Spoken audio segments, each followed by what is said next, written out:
So at last you understand. Do you understand now that the salvation for all consists in proving this idea to everyone?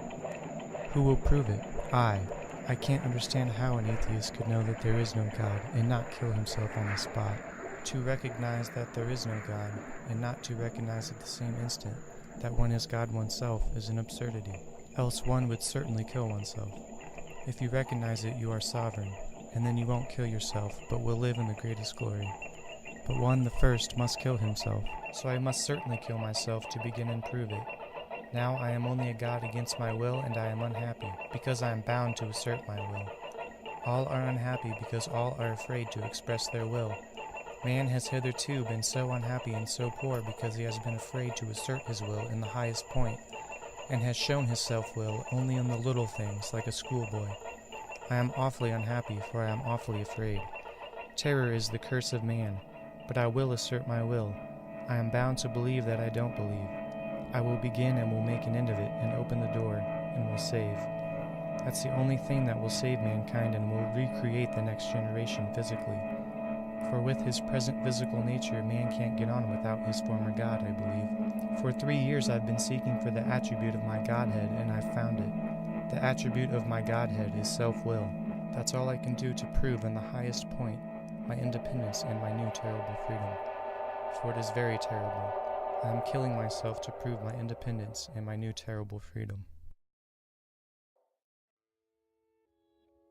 Romance, who loves to nod and sing, with drowsy head and folded wing, among the green leaves as they shake, far down within some shadowy lake.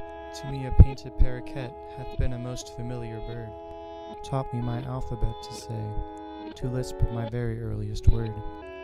While in the wild wood I did lie, a child with the most knowing eye, succeeding years too wild for song, then rolled like tropic storms along, where though the garish lights that fly, dying along the troubled sky, lay bare through vistas thunder-riven, the blackness of the general heaven.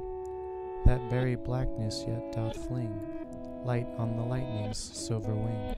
And so, being young and dipped in folly, I fell in love with melancholy, and used to throw my earthly rest and quiet all away in jest. I could not love except where death was mingling his with beauty's breath, where hymen, time, and destiny were stalking between her and me. But now my soul hath too much room, gone are the glory and the gloom. The black hath mellowed into grey, and all the fates are fading away. My draught of passion hath been deep, I revelled and now I would sleep.